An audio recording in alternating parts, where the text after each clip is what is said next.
Hey guys, how's it going? I got Nathan down here today. I got Neil over here today. And Nathan is going to help Neil with an amp project today. So, what do we got back here? What'd you bring in, Neil? It's a 1951 Fender Pro Amp. 1x15 tone, instrument volume, mic volume, 2 instrument, 2 microphone, on-off switch, no standby. And what are you guys going to do to it? Replace the filter caps and put on a new power cable. As you can see, it's an oldie, but a goodie. It's got a couple little cuts in it. Yeah. Haven't gotten shocked yet though, huh? No. And it's dead quiet. USA made tubes, all Sylvania tubes. It's got the old Jensen P15N. Yeah. Okay, well we're going to let Nathan play through it for a minute so we can hear a before and after. Yeah.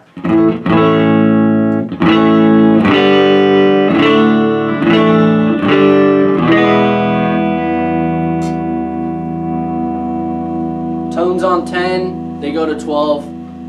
Instrument volume is on 6.5.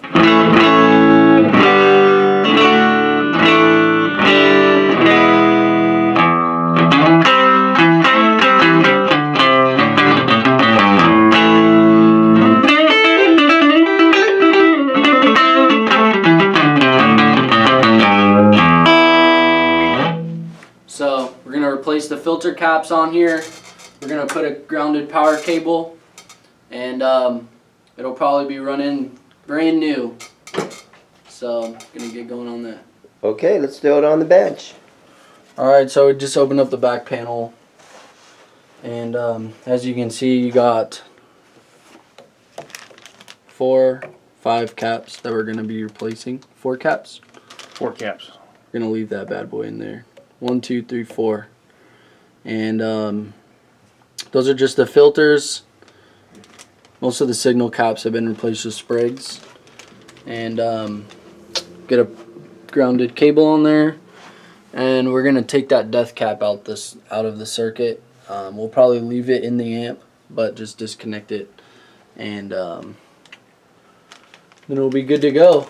So for this amp, the output transformer is mounted on the speaker frame. So if you want to take the chassis out, it's kind of a pain in the ass because you have to do something with the transformer there. So we're just going to lay it on its face. The tweed amps are really easy to work on because you got all of your components laid out right there for you. So we're going to replace it with some sprigs. Really good caps, kind of pricey. Another good alternative is F&T caps. What'd these things cost you, Neil? About $10 each. Okay. So you're looking at $40 for just for parts, you know, for 4 caps, and then labor on top of that if you take it to a shop. What about your tubes? Are they all in good condition? No, not changing them things out? Yep, it's dead quiet. It sounds wonderful. You know, They're 6L6 power tubes. These are all Sylvanias. This is a 5U4 rectifier, and these are 6 SN7 preamp tubes and phase inverter. you know, we went back and forth on whether or not Neil should even replace those filter caps because the amp is quiet. But ultimately we decided that we should, and the reason why is because they could be working perfectly right now, and 10 seconds later you might not have an output transformer. So if one of those things shorts, you know, you're lucky if your fuse goes and the amp shuts off. If you're not lucky, you're taking out tubes and transformers with it. Because those are the original ones in there.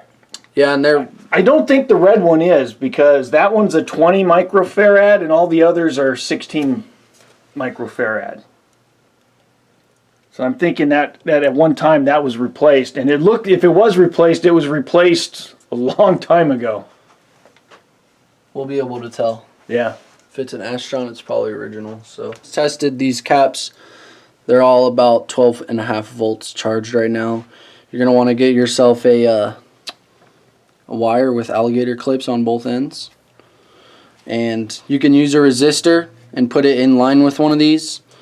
12 volts, it's not going to do anything. If your caps are stored up to, you know, 50, 60 volts, and you do a dead short to the chassis with one of these, it might spark a little bit. It's not going to hurt anything. It'll scare the shit out of you.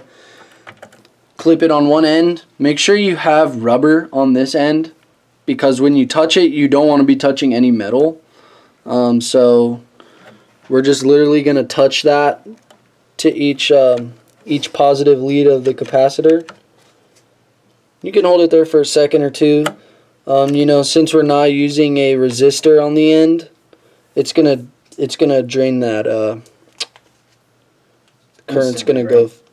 Yeah, the current will flow pretty quickly. So, if you use a resistor, you want to make sure you hold it on there for a little bit.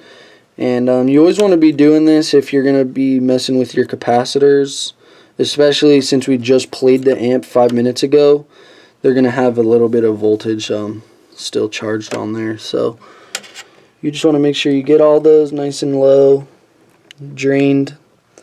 These tweed amps can be a little tight quarters in there. So now that we did that to all the caps, I'm going to go ahead and touch my multimeter on there. I have my multimeter set to read DC voltage. And you can see that that one's at 0.2 volts, so you can touch that. 0.2, 0.3,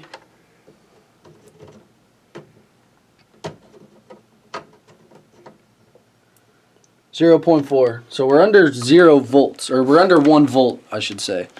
We're under 1 volt, so we got all those discharged. You know what? I'm just going to go ahead and test a few of these other caps in here. These typically don't store a high voltage on them, but just to be safe, it's something that you want to check.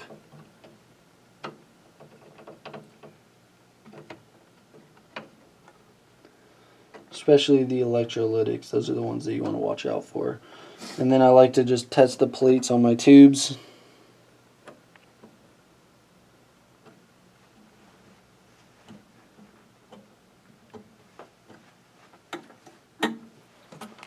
We're good. So what I like to do is just take a bunch of pictures,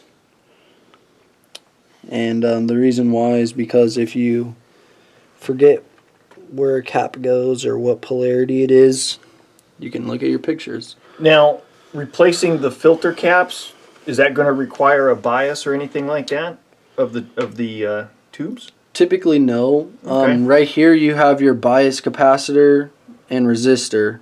Bias bypass cap and bias resistor there. If we're changing the bias cap, yes, I would recommend rebiasing that. And this is a cathode biased. It's cathode bias, so they say it's self-biasing, you know.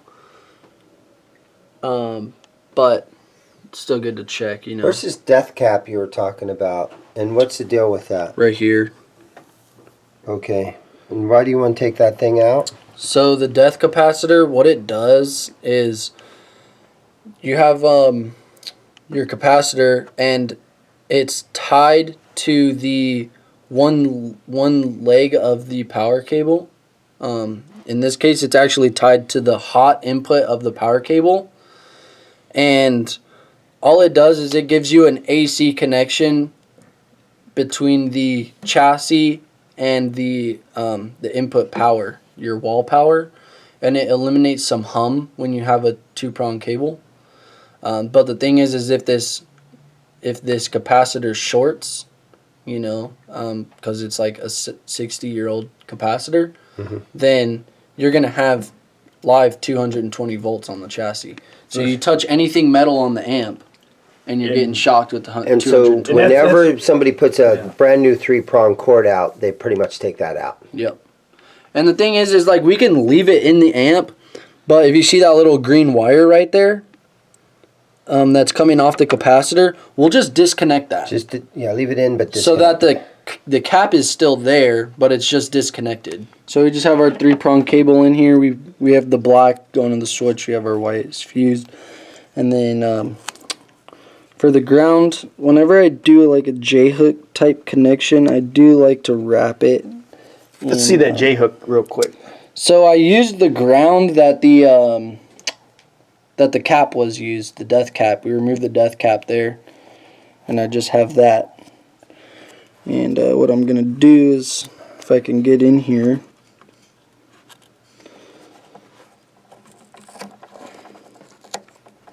is I'm just gonna wrap that in tape,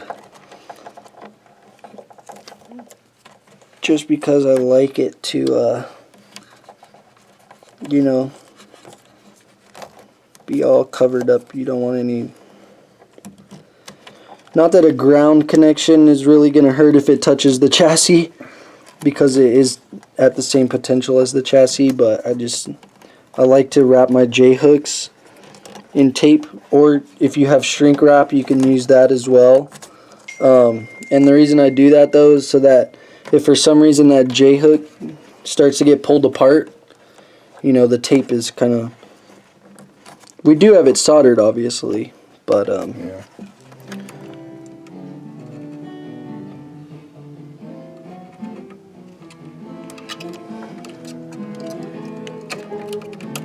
Alright, you can pull it off.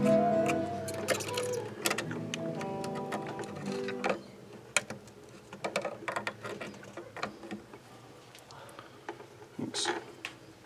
Sometimes you just need 3 hands to do this kind of stuff.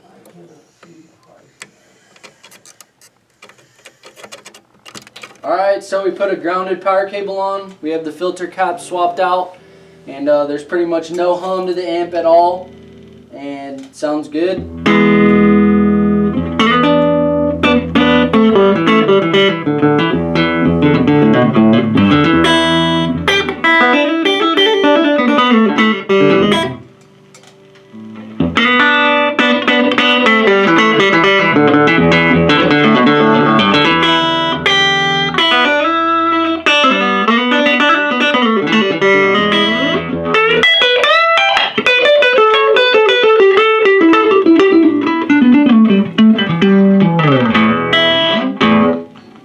Thanks for checking it out down here at ZIMM'S Guitars, 1951 Fender Pro Amplifier.